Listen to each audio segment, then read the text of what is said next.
Bonjour tout le monde. Donc, on va essayer de terminer avec l'explication du guide du formateur.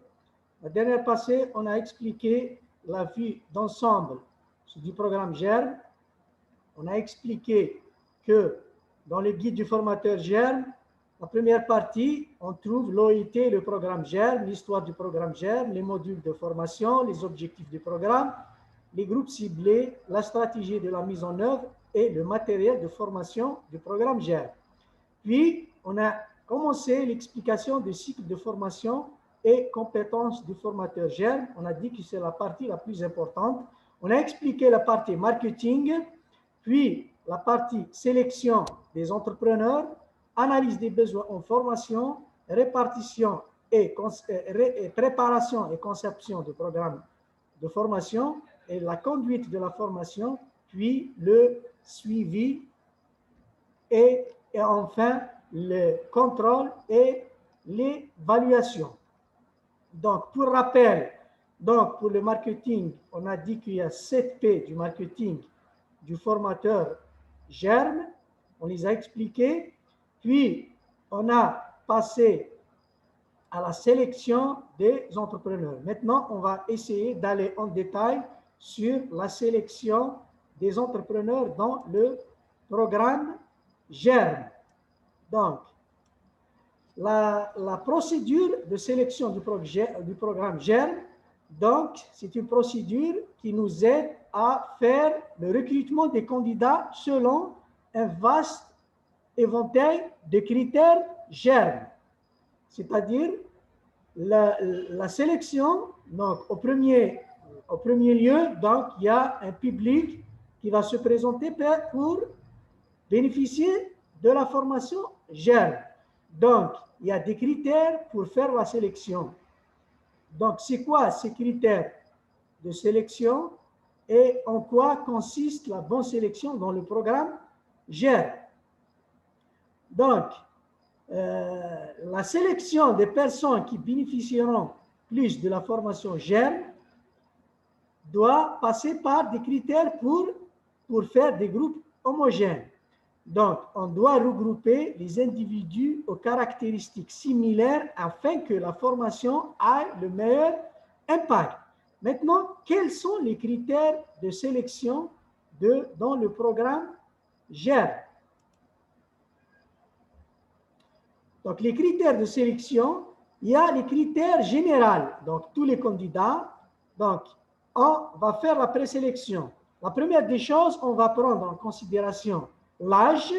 Donc, c'est préférable donc, que le candidat accepté doit dépasser l'âge de 16 ans pour bénéficier de la formation et pouvoir créer une entreprise. Et aussi, on doit prendre en considération le genre. Veiller à qu'il y a une équité, une égalité dans la sélection et d'éviter de faire la ségrégation selon le genre. Et aussi, on doit veiller à les handicaps, c'est-à-dire qu'on doit favoriser, on doit faire un climat de sélection qui favorise les gens de besoins nécessiteux, les gens qui ont des besoins, c'est-à-dire les handicaps. Voilà les critères généraux qu'on doit prendre en considération la première fois, donc quand les candidats se présentent pour la première fois. Il y a d'autres critères pour maintenant faire le tri et la sélection, c'est des critères afférents aux entrepreneurs potentiels. Maintenant, on a pris en considération l'âge. On a dit que c'est préférable de dépasser l'âge de 16 ans.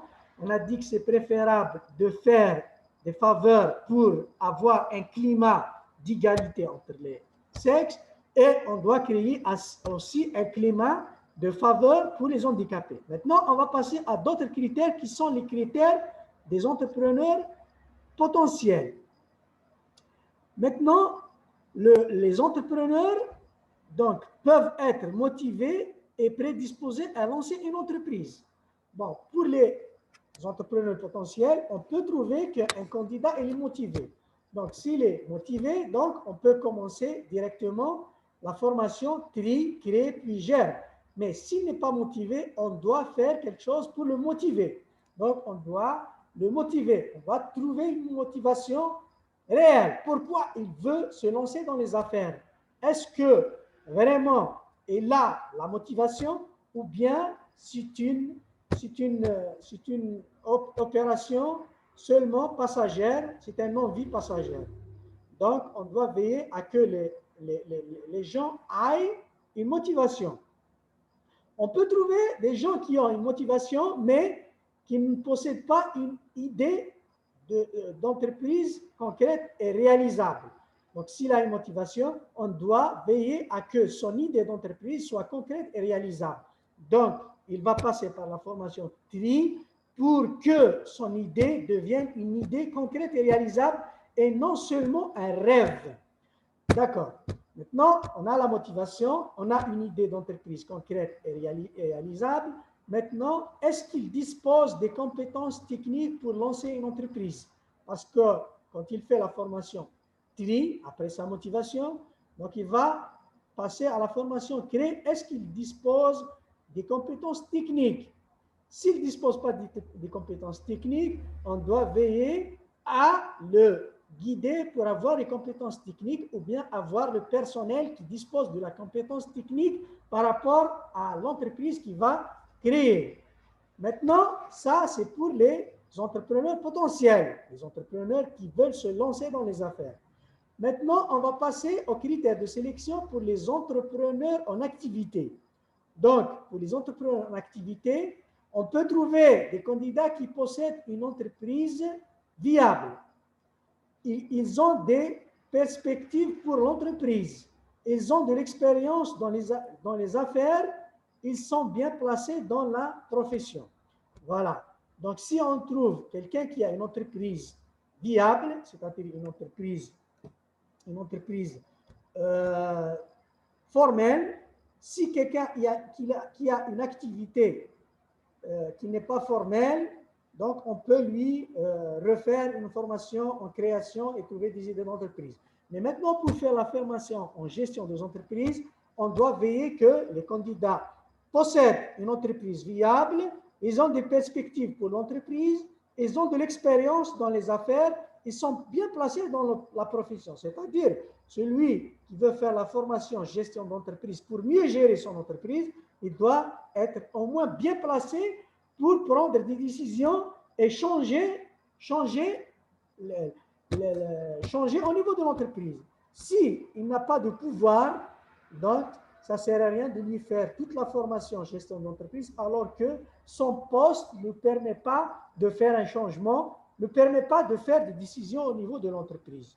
Voilà, comme ça, quand on a un groupe avec ces critères dans la sélection en formation de gestion d'entreprise, on a beaucoup de chances à apporter une valeur ajoutée sur cette formation. Parce qu'après la formation, on doit faire le suivi, on doit s'orienter vers le résultat. On doit chercher des résultats. On est censé arriver à un impact réel dans le programme GERM. Donc, ce n'est pas la quantité de candidats que vous avez formés qui est calculée, qui est prise en compte. À la fin, c'est l'impact et les résultats. Donc, on est censé de rechercher l'impact et d'avoir des résultats à la fin. C'est pour ça qu'il est très important de faire attention dans la sélection. La sélection, ce n'est pas pour éliminer les gens, mais c'est pour les classer dans les groupes et dans les programmes et dans les niveaux qui conviennent pour passer étape par étape pour arriver à un résultat final. Voilà. Voilà un petit peu l'importance de la sélection. Maintenant, quels sont les outils de sélection GERM? Le premier outil, c'est le formulaire d'inscription. En premier lieu, on utilise le formulaire d'inscription. Vous allez envoyer le formulaire d'inscription pour les candidats. Ils vont vous donner les informations que vous allez utiliser au préalable. On a ce qu'on appelle l'arbre de sélection GERM, c'est ce que j'ai expliqué. L'arbre de sélection, c'est-à-dire, on commence par l'âge. C'est l'âge est acquis. On va prendre en considération, bien sûr, le genre et prendre en considération les handicaps pour les favoriser, pour éliminer tous les obstacles, pour qu'ils puissent participer à la formation GERM. Donc, dans le programme GERM, on doit favoriser les handicapés. On doit aussi faire attention à l'égalité des genres. OK, ça, on a dit que c'est à partir de l'arbre de sélection, on va procéder aux critères qui affaire aux entrepreneurs potentiels et entrepreneurs en activité. On doit trouver une motivation, on doit veiller à arriver à une idée concrète et réalisable, on doit arriver à orienter les gens à disposer de compétences techniques pour créer les entreprises et maintenant on procède à la gestion des entreprises, donc les critères de sélection pour faire la formation complète des jeunes. Donc une entreprise doit être formelle, en activité, on doit avoir des perspectives dans l'entreprise, l'expérience et celui qui va faire la formation doit être bien placé dans l'entreprise pour faire des changements au niveau de l'entreprise. Voilà l'explication de l'arbre de sélection de GERM. Donc, on termine sur la sélection des entrepreneurs qui est une étape, une compétence très importante dans le programme GERM. Maintenant, il y a une compétence qu'on appelle l'analyse des besoins en formation. C'est une compétence très, très importante. Donc, qu'est-ce que l'analyse des besoins en formation et pourquoi est-elle importante dans l'entreprise? Parce que maintenant, quand on fait la présélection et la première sélection, on a des groupes bien homogènes, on a des gens dans des places qu'il faut, dans les programmes qu'il faut, c'est-à-dire celui qui doit faire tri, il va faire tri, celui qui va faire créer, il va faire créer, celui qui va faire gestion, gère, il va faire gère, et celui qui va faire DVE, développer les entreprises, va faire DVE. Mais maintenant, pourquoi faire l'analyse des besoins en formation? Puisqu'on a ciblé les groupes, on sait les gens qui ont besoin de l'idée, on sait les gens qui ont besoin de plan d'affaires, on sait les gens qui ont besoin de faire la gestion d'entreprise, on sait aussi les gens qui possèdent une stratégie pour faire le développement des entreprises. Mais maintenant, pourquoi faire l'analyse des besoins en formation? Parce que les entrepreneurs, les entreprises ont des besoins différents, ils ont des besoins prioritaires. Maintenant, on va faire aussi une analyse pour adapter notre programme de formation, pour passer aux priorités. J'ai expliqué déjà que les gens qui ont besoin du marketing, parce que c'est le premier problème de l'entreprise et c'est le problème fondamental de l'entreprise, on doit leur faire en premier lieu la formation pour régler leurs problèmes de gestion au marketing et leur faire le suivi au marketing. Donc, on ne va pas essayer de perdre le temps des entrepreneurs pour leur faire qu'est-ce qu'ils n'ont pas besoin ou bien une chose qui est 9e sur l'ordre des priorités de l'entreprise. Parce que l'entreprise a besoin des clients, a besoin d'avoir des revenus comme priorité. Donc, c'est le marketing, c'est le problème de marketing qui est au premier lieu et n'est pas la gestion des stocks. Peut-être ce n'est pas la gestion des stocks qui est fait un problème parce qu'il n'a pas tout court le stock au niveau de l'entreprise. Donc, l'analyse des besoins en formation, elle est importante. Maintenant, quelle est la méthode d'analyse des besoins en formation GERM?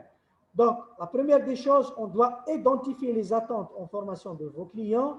Et la deuxième des choses, identifier les besoins en formation des clients. Donc, quelles sont leurs attentes et quels sont les besoins? Donc, la première séance de formation, on doit identifier les attentes et bien éclaircir les besoins. Maintenant, quels sont les outils d'analyse des besoins en formation en GERM? Les outils qu'on va trouver dans les annexes du guide du formateur. Donc, la première des choses, bien sûr, c'est, on a dit que c'est la fiche de sélection. On a ce qu'on appelle ABR, donc c'est des questionnaires qu'on va utiliser au début de la formation. Puis, on va l'utiliser 3 mois après la formation, puis 6 mois, puis une année, donc selon l'analyse, l'étude des cas qu'on va utiliser dans le suivi, notre stratégie au niveau du suivi. Mais l'analyse des besoins en formation, on utilise les cartes de performance pour suivre l'évolution et les agrégats de l'évolution de l'entreprise. Maintenant, à chaque fois on détecte des besoins, on va faire soit une formation initiale au premier lieu, soit un renforcement de capacité après le deuxième ABF, ou bien le suivi individuel. Tout ça, on va l'expliquer dans la partie suivi. Mais pour faire le suivi, on a besoin de l'analyse aussi des besoins en formation au milieu et à la fin du processus de suivi des entrepreneurs. Donc, on a expliqué brièvement l'analyse des besoins en formation. Maintenant, après l'analyse des besoins en formation, ça va venir la troisième étape, c'est la préparation et la conception du programme pour faire la formation. Donc, pour la préparation du programme et la conception du programme, donc on a la première des choses, c'est la préparation et organisation de la formation GERB, puis la conception des sessions de formation. Donc, on a deux choses. La première des choses, c'est la préparation et l'organisation de la formation. La deuxième des choses, c'est la conception de la session et le programme GERB. Pour la préparation et l'organisation. Donc, la première des choses, c'est la sélection du lieu de formation. Obtenir l'approbation pour le budget de la formation. Identifier, donner des instructions aux personnes ressources. Si on va utiliser des personnes ressources dans la formation, des experts, par exemple, dans la finance, des experts dans la comptabilité, par exemple, dans l'exportation, tout ça. Donc, si on a besoin des experts, des personnes ressources, donc on doit identifier et donner des instructions aux personnes ressources. Informer les participants, organiser le matériel et l'équipement de la formation, tenir des réunions préalables à la session de formation. Ça, c'est pour la préparation et l'organisation de la formation. On a aussi une étape qui consiste à effectuer un contrôle de la dernière minute, notamment le matériel de formation pour chaque participant et le matériel de formation pour la session complète. Donc, il faut veiller à que ce matériel soit prêt avant la session de la formation. Pour chaque participant, on doit veiller que les manuels GERB de l'entrepreneur, que ce soit le manuel TRI, ou bien le manuel CRE, ou bien le manuel GERB, ou bien le manuel AV, selon la session de formation que vous allez faire. Si vous êtes dans la formation TRI, donc vous allez veiller à que chaque participant doit avoir le manuel TRI. Si CRE, donc chaque participant doit avoir le manuel CRE plus le plan d'affaires. Si c'est la formation GERB, donc chaque participant doit avoir le manuel selon l'analyse des besoins et selon le programme que vous allez faire. Donc, si vous allez faire le marketing, le calcul des coûts, la comptabilité, donc chaque participant doit avoir ses manuels en main. Et aussi, si vous faites la formation AVE, donc chaque participant doit avoir dans ses mains le manuel, ce qu'on appelle manuel AVE. Donc ça, chaque participant doit avoir ça. On doit veiller aussi à que chaque participant a les documents de présentation et des activités et autres matériels. Les feuilles blanches, par exemple, les feuilles d'exercice et tout ça. Les copies d'exercice, les études de cas, les formulaires faisant partie du jeu. Par exemple, si vous programmez des jeux, donc on doit photocopier, on doit préparer tous les documents. Les formulaires d'évaluation quotidienne des séances. À chaque séance, on doit faire imprimer pour chaque participant un formulaire d'évaluation quotidienne et un formulaire d'évaluation de la fin de formation. Tout ça existe dans le guide, dans les annexes. Tout ça, vous l'avez et vous l'aurez en tant que formateur. Les fournitures de bureau, stylos, crayons, bloc-notes, les tailles crayons, les gommes, les fiches et tout ça.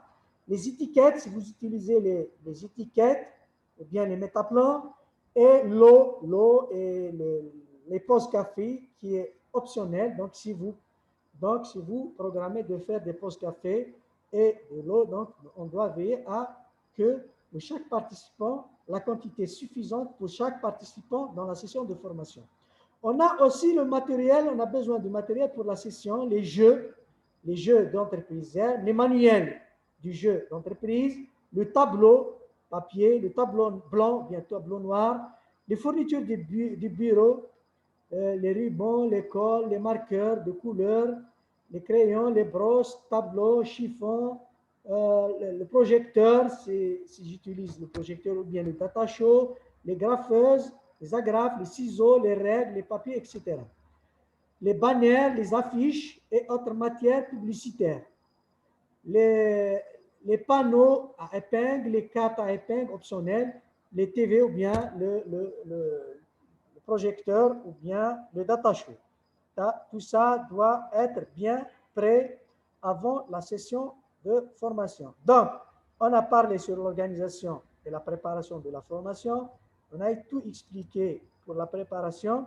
Maintenant, on passe à l'étape, la deuxième étape, c'est la conception des sessions de formation.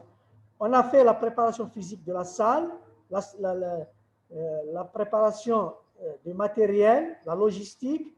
Maintenant, il y a une autre préparation qui consiste le programme et l'agenda. Donc, pour la conception des sessions de formation GERB, on doit veiller à que 4 choses soient prêtes. On doit connaître les directives pour la formation des adultes, en premier lieu, c'est ce qu'on va faire. On va faire un établissement d'un programme ou bien d'un agenda. On doit suivre une méthodologie de formation GERM ou bien le cycle d'apprentissage expérientiel et on doit utiliser toutes les méthodes de formation GERM. Maintenant, on va commencer par quelles sont les directives pour la formation GERM des adultes. Donc, on doit connaître que les adultes sont motivés.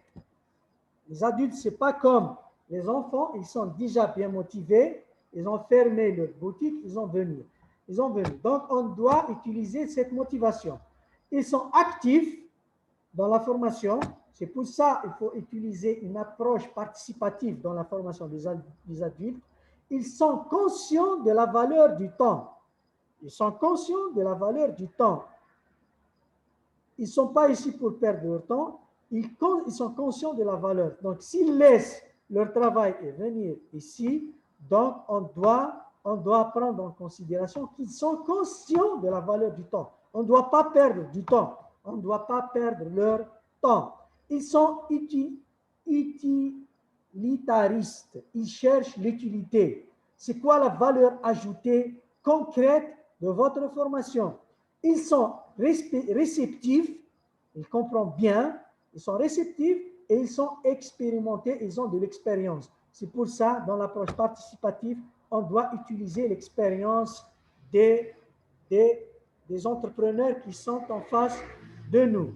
Donc, c'est directif pour la formation GERM des adultes. Les adultes sont motivés, sont actifs, sont conscients de la valeur du temps, utilitaristes, réceptifs et expérimentés. Maintenant, pour l'établissement d'un programme GERM, la première des choses, c'est les plans de séance. Dans le guide, vous avez toute une série de plans de séance pour toutes les séances, en commençant par toutes les séances de TRI, CRE, GERM et AVE. On a des plans de séance qu'on va vous donner.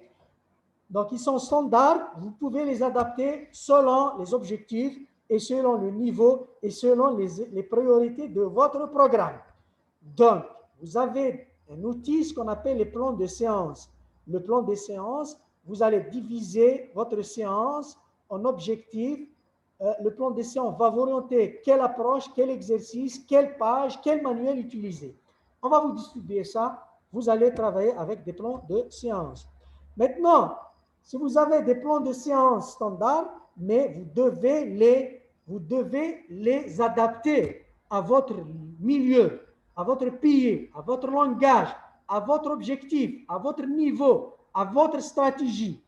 Pour ça, Donc, il faut établir des objectifs de la formation.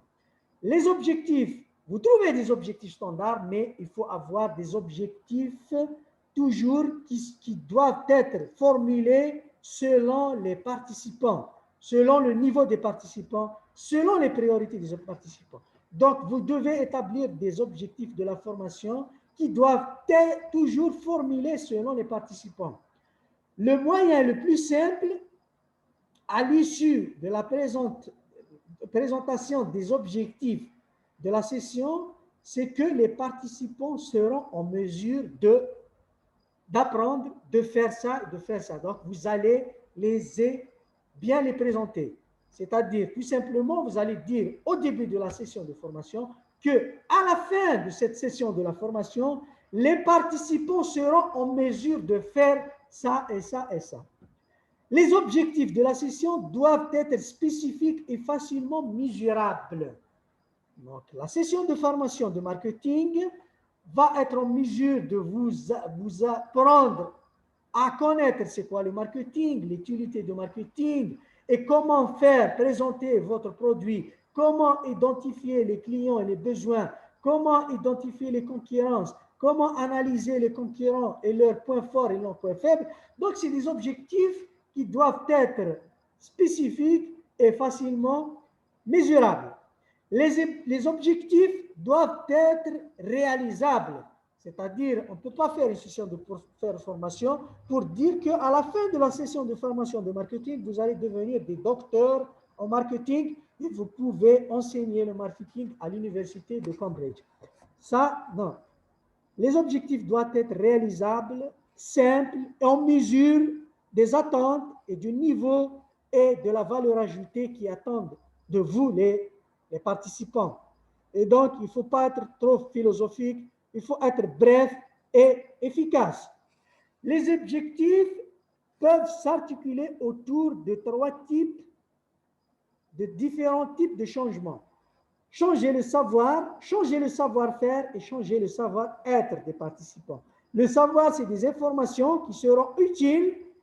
Il ne faut pas aller dans les définitions académiques, donc des informations qui doivent être utiles. Changer le savoir-faire, donc leur apprendre réellement et pratiquement comment faire une fiche de stock, comment faire l'inventaire, comment faire une facture pro forma, comment faire un devis, comment faire une fiche de demande de renseignement. Donc, c'est des choses pratiques, simples, brèves et efficaces. Donc, c'est ça l'objectif d'un formateur, un formateur professionnel, c'est d'aller dans l'objectif bref et efficace et réalisable et simple et non donner des définitions et des termes philosophiques académiques. Ça, c'est le travail des universités et ce n'est pas notre travail en tant que formateur germe. Maintenant, la dernière étape dans l'établissement de votre agenda et programme de formation, c'est finaliser l'emploi du temps de la formation, finaliser l'agenda, finaliser votre fiche de séance, ou bien votre plan de séance qui doit prendre en considération les étapes suivantes. La première des choses, on doit bien préparer la séance d'ouverture et la séance de clôture.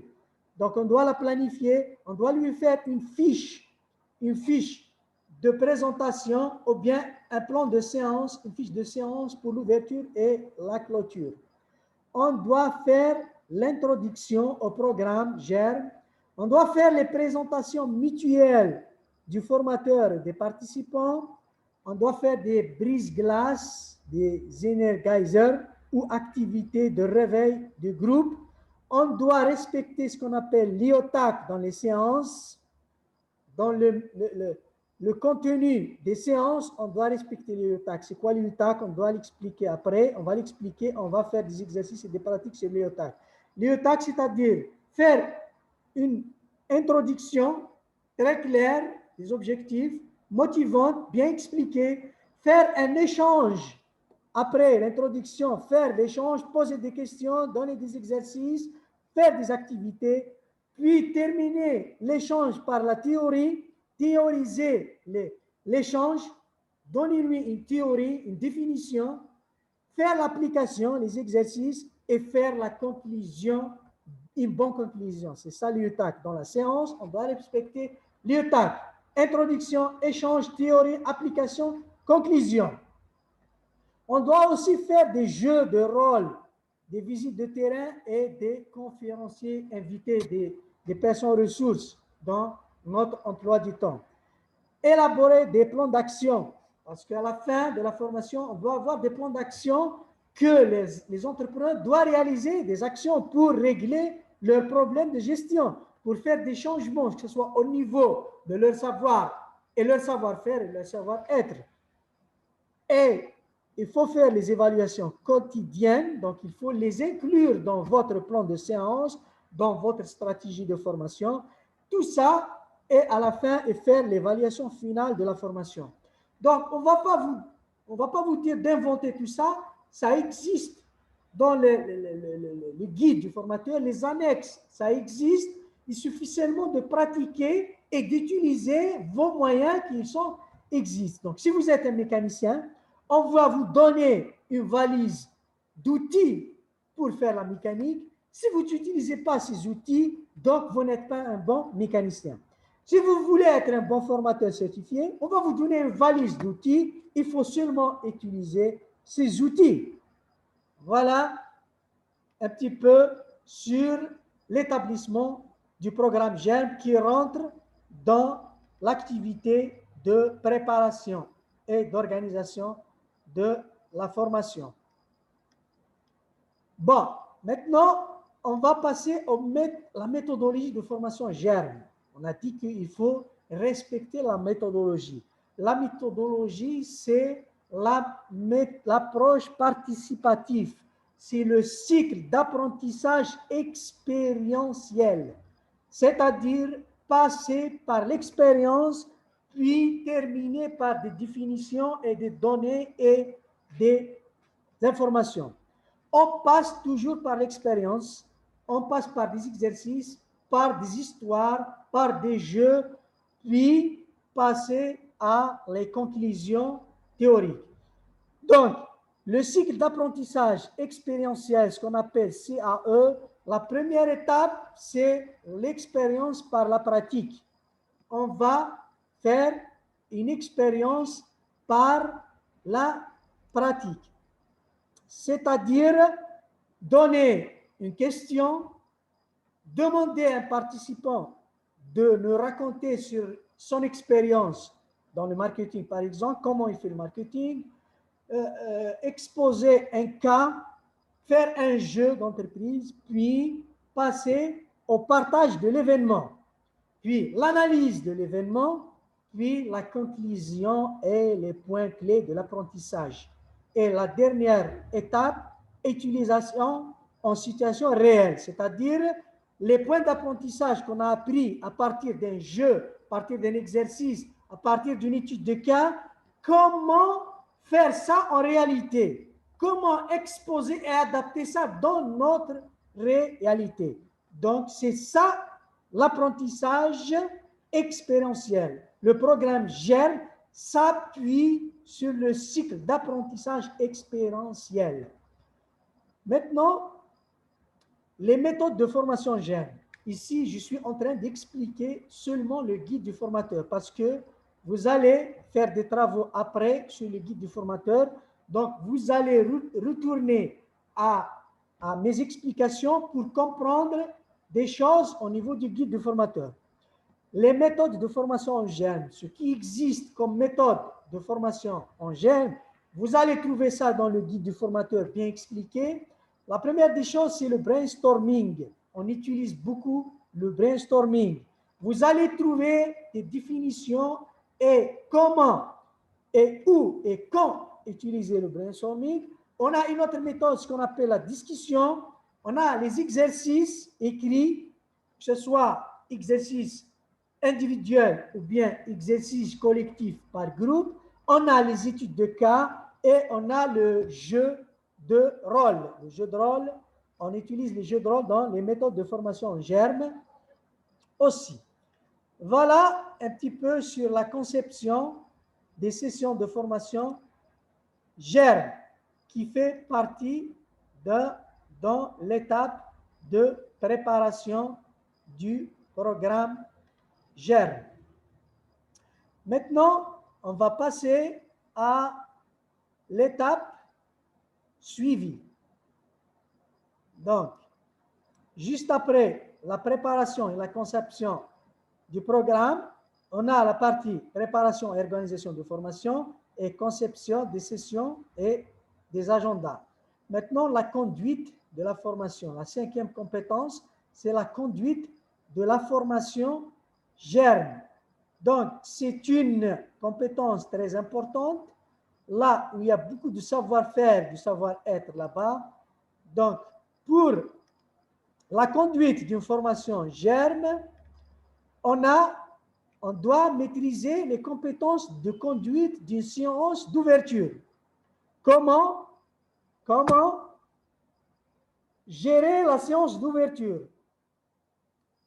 Comment faire la conduite de la séance d'ouverture? Comment animer la séance d'ouverture? Puis, comment animer les séances GERM? Parce qu'il y a la séance d'ouverture, puis il y a le contenu. On va commencer la formation, que ce soit en calcul des coûts, que ce soit en comptabilité, que ce soit en gestion des ressources humaines, que ce soit en tri, en crée. Donc, on va commencer les sessions. Comment faire les sessions GERM?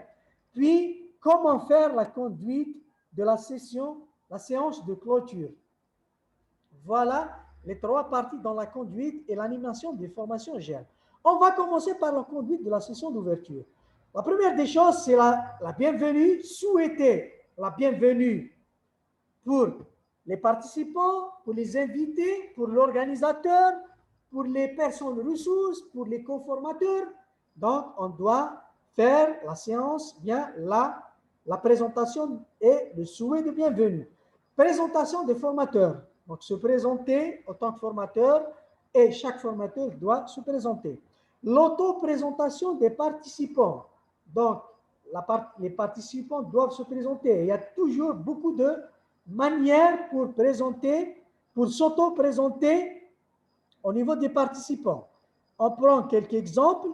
Il y a la méthode interviewer votre voisin. Donc, chacun des participants va interviewer son voisin, celui qui s'assoit juste à côté de lui, de gauche à droite, bien de droite à gauche. Donc, on va demander aux gens de présenter leur voisin ou bien trouver votre partenaire. C'est quoi trouver votre partenaire? Donc, vous allez voir par rapport au visage, par rapport aux activités. Donc, vous essayez de trouver des partenaires. Vous cherchez des partenaires. Si vous trouvez quelqu'un qui vous convient, donc vous allez le présenter. Nommez vous-même. Donc, vous allez se présenter vous-même en tant qu'entrepreneur. Vous allez demander à l'entrepreneur de se présenter lui-même. C'est la plus simple pratique. Allumer une allumette. Donnez une allumette qui est allumée. Demandez aux entrepreneurs de se présenter en restant tout en s'appuyant ou bien tout en attrapant l'allumette jusqu'à que l'allumette soit éteinte. Donc, il va s'arrêter. Donc, c'est des manières pour gérer le stress. Il y a la méthode ami invisible. Tout ça est expliqué dans les guides. Hein. Tout ça est expliqué bien détaillé. Moi, je fais une présentation générale du guide de formateur, ce qui existe dans le guide de formateur GERM. Parce que après ça, on va pratiquer tout ça. Ce qui vient après l'explication du guide de formateur, c'est la pratique de tout ça. On va essayer de pratiquer toutes ces auto-présentations des participants. Donc, l'ami invisible, c'est de donner des feuilles pour chaque participant et chacun va écrire ce qu'il aime et ce qu'il n'aime pas. On va replier les papiers, on va les mettre dans un sac et chacun va prendre une feuille au hasard et après, chacun qui a une feuille, il va chercher l'auteur de ce papier et d'après, quand il trouve son papier, il va le présenter. Et il y a une autre présentation, ce qu'on appelle ma vie en images. On va donner des images et quelqu'un va et chacun va prendre des images pour présenter sa vie en images. Donc, s'il a des enfants, donc il va chercher des images des enfants et va les mettre sur le tableau. S'il aime le foot, donc il va prendre un ballon en photo, il va l'utiliser dans son profil. Et comme ça, en voyant les images, on va voir, lui, il va expliquer ces images, il va nous raconter toute sa vie par rapport, comme ça, on fait l'auto-présentation des participants. C'est les participants qui sont déjà dans l'activité. Donc, on a fait déjà des brises-glaces pour casser les timidités des participants. Voilà. Donc, la première des choses dans la conduite de la séance d'ouverture, c'est le souhait de la bienvenue, présentation des formateurs, auto-présentation des participants, recherche des attentes.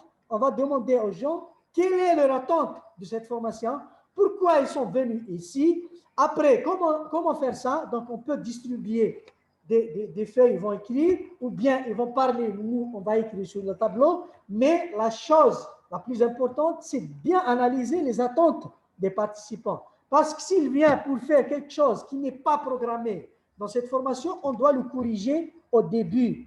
Et ce n'est pas à la fin qu'ils vont vous dire que moi, j'ai croyé que la formation va se porter sur la création d'entreprise. Moi, je n'ai pas une entreprise. J'ai participé à une formation en gestion d'entreprise alors que je ne sais pas comment gérer cette entreprise alors que moi, je n'ai pas créé mon entreprise. Donc, s'il y a quelqu'un qui a une attente, qui est venu pour faire la gestion, pour améliorer sa gestion, on doit leur dire que la formation, c'est pour les créateurs d'entreprise, ou bien la formation, c'est pour trouver une idée d'entreprise et ce n'est pas pour gérer une entreprise. Il faut que ce soit comme ça au début. Si on a bien géré les attentes et tout le monde sait bien pourquoi il est venu, il est motivé, donc on peut déjà commencer la formation avec un bon début. La dernière étape dans la conduite de la séance de l'ouverture, c'est l'explication des objectifs et l'horaire de travail. Donc, on a un agenda qu'on va distribuer, un programme horaire, et on a des objectifs pour chaque séance, pour chaque session, pour chaque journée. Donc, on doit discuter ça pour que les gens, au premier jour, déjà savent ce qui les attend dans 5 jours, bien 4 jours, bien 3 jours. Donc, on doit prendre un temps, on doit prendre un bon moment pour bien expliquer les objectifs et l'agenda qu'on doit écrire. L'agenda doit être imprimé et doit être distribué. Les gens doivent l'analyser et poser des questions et donner des suggestions et donner leur avis. C'est ça un bon commencement d'une session de formation. Donc, dans l'explication des objectifs de la session de formation et l'explication de l'agenda, il faut assurer que tous les participants comprennent et approuvent les objectifs de la présente session de formation. Tout le monde est d'accord pour ces objectifs de session. Ils sont venus pour ça. S'il y a quelqu'un qui est venu pour autre chose, on doit le classer pour cette autre chose. Donner des informations de base sur le programme de formation GERM, ses objectifs, ses composantes et sa méthodologie. Expliquer le programme GERM, l'OIT, les objectifs, la méthodologie et tout ça. Expliquer le contenu et l'horaire du travail de l'agenda de formation. Assurez-vous que l'horaire, y compris les pauses, est bien compris. Mettez l'accent sur la nécessité d'être à l'heure et de suivre toutes les séances. Donc, il faut être à l'heure, il faut être le premier en salle en tant que formateur. Il ne faut pas arriver toujours 10 minutes, 15 minutes en retard. Et donc, il faut toujours, si on approuve un programme, un agenda, on doit être les premiers en salle en tant que formateur. Et expliquer l'ouverture et la clôture officielle de la cérémonie. Donc, expliquer que pendant l'ouverture, donc il y a les gens qui nous ont invités, il y a les directeurs, tout ça. Dans la clôture, donc il y a les officiels et tout ça. Il faut respecter, il faut faire ça, il faut faire preuve d'assiduité, faire preuve d'enthousiasme, faire preuve de motivation, et etc., etc. Voilà. Maintenant, on a terminé l'explication des objectifs. Maintenant, la conduite de la séance de l'ouverture, c'est OK, c'est acquis. Donc, puisque c'est acquis, on va passer maintenant à la conduite des séances germes. On a terminé la conduite de la séance de l'ouverture. Maintenant, les autres séances de contenu. La formation effective germe commence par la première session qu'on va faire après la session d'ouverture. Chaque session effective du programme germe doit respecter l'IUTAC. Introduction, échange, théorie, application, conclusion. Je commence la formation Trouvez votre idée d'entreprise. La première session dans Trouvez votre entreprise, c'est comment devenir un entrepreneur. Quelles sont les compétences d'un entrepreneur? Dans cette session, bien dans cet objectif, je dois expliquer l'objectif de cette session. Après l'explication, je dois faire un échange. Je dois poser des questions. Je dois interviewer des gens. Je dois faire des exercices aux gens.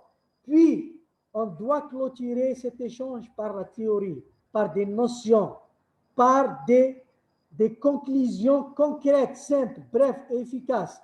Et juste après la théorie, on doit faire les exercices pratiques et l'application. Et juste après l'application, on va faire la conclusion du sujet pour passer à un autre sujet.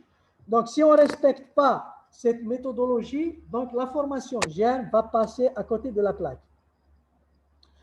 Donc, maintenant, si on respecte l'IUTAC, on a ce qu'on appelle les outils. On doit utiliser les soutiens visuels de la formation germe. On doit utiliser des supports. On doit utiliser des outils de formation. Non seulement on utilise notre voix en tant que bon formateur, bon enseignant, mais il y a des outils. Il y a toute une valise d'outils qu'on doit utiliser, ce qu'on appelle la visualisation de la formation. Parce que tout ce que j'entends, je l'oublie. Tout ce que je vois, je le comprends. Et tout ce que je fais, je l'apprends éternellement. Donc, il faut visualiser toute votre formation. On doit utiliser les activités de réveil de groupe ou bien les brises-glaces pendant les sessions de formation. Il faut activer les groupes. Il ne faut pas tomber dans un monorythme et pendant 4 heures jusqu'à 6 heures avec un seul rythme. Il faut faire des activités de réveil. Il faut faire les évaluations journalières et l'évaluation de la fin de la formation. Il faut faire la saisie en ligne des détails de la formation dans le système, c'est-à-dire après votre certification, vous allez saisir votre rapport dans la plateforme du système de contrôle et évaluation de l'OIT. Donc, bon, il faut faire le rapport. Donc, la récapitulation des principaux éléments suivis dans la session de formation et faire l'évaluation des attentes des entreprises. Est-ce qu'ils ont été suivis à la fin du cycle de formation? Et il faut aussi clarifier les activités de suivi qui vont venir, clarifier les plans d'action et faire la clôture, la remise des attestations et le remerciement. Voilà ça après la conduite des séances et la séance de clôture. Vous allez trouver dans le guide du formateur, dans la partie conduite de la formation germe, ce qu'on appelle les 10 principales caractéristiques d'un formateur ou maître formateur germe. Les 10 principales caractéristiques d'un formateur ou maître formateur germe sont: le formateur ou bien le maître formateur est détendu, bien prêt, souple, vigilant, il suit tous les groupes, il suit ce qui s'y passe au niveau de la salle. C'est un joueur d'équipe, c'est pas un enseignant ou bien un professeur qui parle pendant 4 heures, puis il prend sa valise, il sort de la salle. Donc, c'est un joueur d'équipe. C'est un animateur d'équipe. les joueurs qui sont dans l'équipe, c'est des entrepreneurs professionnels, expérimentés, qui ont des expériences. Le joueur d'équipe va utiliser toutes ces expériences pour changer les participants, changer leur attitude, changer leur organisation au niveau de leur entreprise. Et les méthodologiques, il suit une méthodologie bien définie, bien organisée. Il utilise efficacement le matériel. Donc, ils utilisent les outils de formation, le matériel de formation, depuis le début jusqu'à la fin, de la fiche de sélection jusqu'à les études de cas finales. Il utilise une variété de méthodes et d'outils de formation. Donc, il n'est pas quelqu'un qui utilise une seule méthode, c'est-à-dire il fait seulement la conférence ou bien l'exposé, ou bien il fait la lecture seulement dirigée des manuels. Donc, c'est quelqu'un qui utilise une variété de méthodes et d'outils de formation. Il est interactif, c'est-à-dire quand il y a un débat, il gère le débat par rapport à tout le groupe et non seulement ils utilisent une personne seulement au niveau du groupe. Donc, suit le rythme des participants. Il ne va pas aller vite, il ne va pas aller lent, mais il suit le rythme de compréhension des participants. Il est conscient du temps, il respecte le temps, c'est-à-dire il ne va pas faire une introduction de 4 heures, puis il passe directement à la conclusion de 5 minutes. Donc, il a une méthodologie pour gérer le temps et il termine correctement les sessions. Donc, il ne coupe pas les sessions, brièvement, il les termine d'une manière correcte. Voilà la conduite de la formation GERM qui est la 5e compétence expliquée par le guide du formateur. Maintenant, on a parlé de la conduite de formation. Maintenant, après les sessions de formation, il y a ce qu'on appelle le suivi, ce qu'on appelle la compétence du suivi. Dans le suivi du programme GERM, évidemment, il y a ce qu'on appelle le suivi TRI, le suivi CRE, le suivi GERM et le suivi AVE. Parce qu'on a 4 niveaux, 4 certificats. Donc, le suivi doit porter sur les 4 niveaux. Pour le suivi de TRI, donc c'est simple. On va faire la formation, trouver des idées d'entreprise pour les entrepreneurs. Donc, comment les suivre? Les suivre, c'est de les convaincre d'aller à la création d'entreprise parce qu'ils ont trouvé leur idée d'entreprise. Donc, ils doivent faire la formation en création d'entreprise. Donc, s'ils viennent faire la formation créer, donc on a fait le suivi TRI. Donc, maintenant, les gens se mettent dans la formation créer. Pour le suivi créer, c'est la réalisation des plans d'affaires. Dans la formation créer votre entreprise, c'est réaliser un plan d'affaires, une étude technico-économique, un business plan, une étude de faisabilité.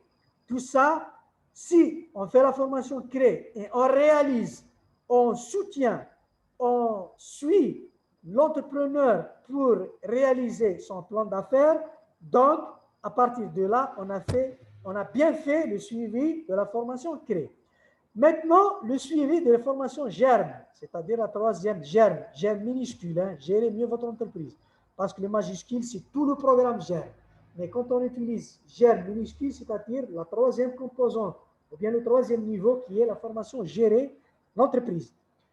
La formation GERM, le suivi, on le fait par le conseil individuel ou bien par le suivi par groupe ou bien des formations de renforcement de capacité. 3 méthodes, que ce soit un conseil individuel, soit un regroupement, soit une formation de renforcement de capacité. Pour le suivi du AVE, agrandissez votre entreprise ou bien développer votre entreprise, le 4e niveau, en général, on fait le conseil individuel. On suit les gens par conseil individuel et la facilitation des liaisons avec les services de soutien aux entreprises, c'est-à-dire de suivre les gens à se mettre en réseau avec les services de soutien de l'entreprise, c'est-à-dire l'environnement de l'entreprise, c'est-à-dire de faciliter l'accès des gens qui ont suivi le 4e niveau à aller au financement, à aller à l'exportation, à aller à nouvelles technologies et tout ça et tout ça. Voilà un petit peu la question des suivis et la compétence de suivi dans le programme GERM. Maintenant, le contrôle et l'évaluation. Le contrôle et l'évaluation, elle est vaste dans le programme GERM parce que le contrôle et l'évaluation, ça porte le contrôle du formateur et l'évaluation du formateur par rapport aux entrepreneurs, le maître formateur par rapport aux formateurs et les organisateurs qui utilisent le programme GERM. Il y a aussi l'évaluation et le contrôle de l'équipe mondiale à Genève qui contrôle les maîtres formateurs et les bureaux nationaux du programme GERM. Donc, le contrôle et l'évaluation, elle est trop stratégique dans le programme GERM.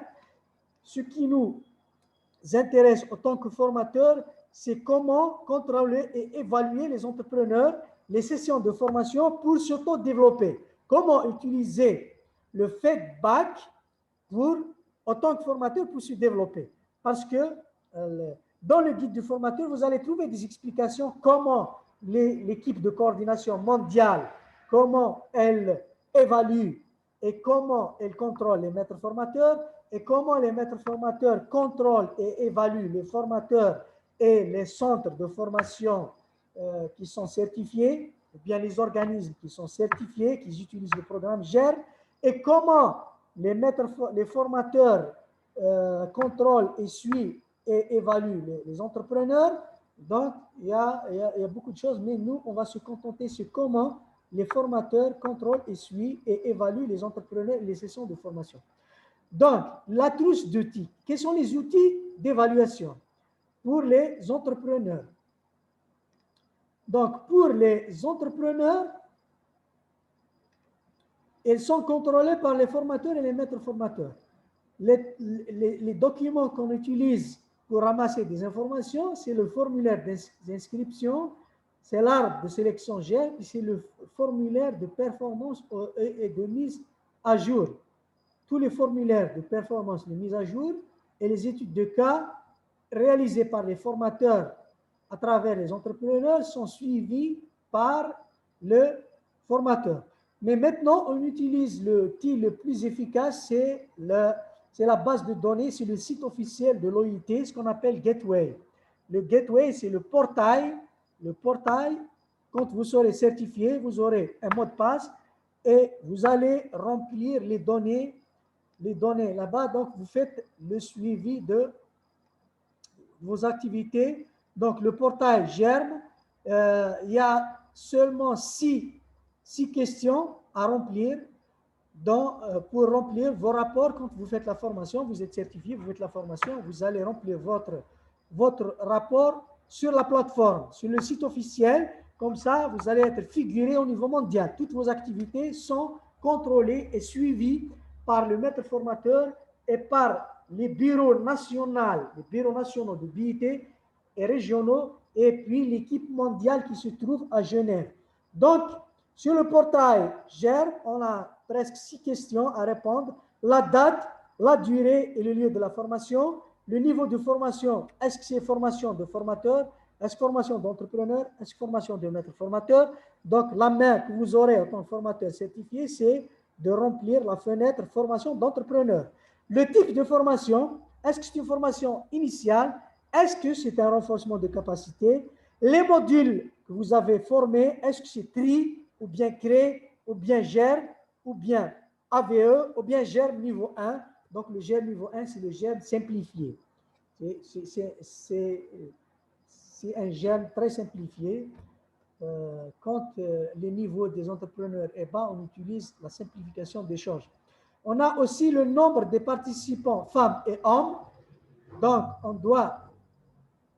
doit donc mentionner combien d'hommes et combien de femmes, le pourcentage des participants originaires des zones rurales pour voir est-ce que le programme GERM est vraiment installé dans les zones rurales, le coût de la formation et le montant versé par les participants. Combien ça a coûté la formation, le budget de la formation et combien le taux de participation des participants dans le budget de cette formation. et le niveau de satisfaction des participants à la formation. Est-ce qu'ils sont très bien satisfaits ou bien moyennement satisfaits? Tout ça parce que ça va nous donner, les résultats vont se trouver dans les fiches d'évaluation finale de la session de formation. Bon, pour la dernière compétence que j'ai expliquée, c'est le contrôle et l'évaluation. Pourquoi le contrôle et l'évaluation, il est important? Pourquoi? C'est une compétence, c'est la 7e compétence et c'est une pratique qu'on doit faire beaucoup plus dans le programme GER. Parce que les formateurs et les maîtres formateurs contrôlés sont bien améliorés. Ils vont améliorer leur performance. Les maîtres formateurs contrôlés donc, vont se procurer des performances et des services et des documents, notamment de Genève. Les formateurs contrôlés par les maîtres formateurs aussi vont être bien évalués et bien documentés, et bien suivis. Ils vont avoir toutes les nouveautés. Et par rapport aux entrepreneurs, les entrepreneurs évalués par les formateurs, donc, c'est des entrepreneurs qui vont être très concurrentiels et très compétitifs. Donc, c'est pourquoi il est vraiment important de faire l'évaluation, de faire le contrôle de bas en haut et de haut en bas. Donc, voilà l'explication détaillée, très détaillée, de cycle de formation et compétences du formateur GER. On a expliqué la vue d'ensemble en détail, on a expliqué le cycle de formation et compétences du formateur GERN, très détaillé. Il y a aussi beaucoup de détails dans le guide du formateur. Je vous conseille de retourner toujours au guide du formateur dans la préparation, dans le marketing, dans l'évaluation, dans les sessions. Donc, le guide doit être avec vous pendant toute votre vie professionnelle en tant que formateur GERN. Donc, ce guide est vraiment, c'est une lumière que vous allez utiliser à chaque fois dans votre préparation et animation et suivi du programme GERN. Je vous remercie infiniment pour votre écoute et donc il nous reste une seule explication pour le guide du formateur, c'est l'explication qui consiste à expliquer l'environnement de l'entreprise, c'est-à-dire les questions transversales de programme GERN, parce que on a dit qu'un formateur, c'est quelqu'un qui forme en entrepreneuriat, mais c'est quelqu'un qui guide aussi les gens pour s'installer dans un environnement. L'entrepreneur se trouve dans un environnement très difficile, donc le formateur doit acquérir des connaissances et des compétences pour gérer, pour guider, pour suivre cet entrepreneur à s'installer dans un environnement aussi difficile. Merci beaucoup, je vous remercie et à la prochaine séance.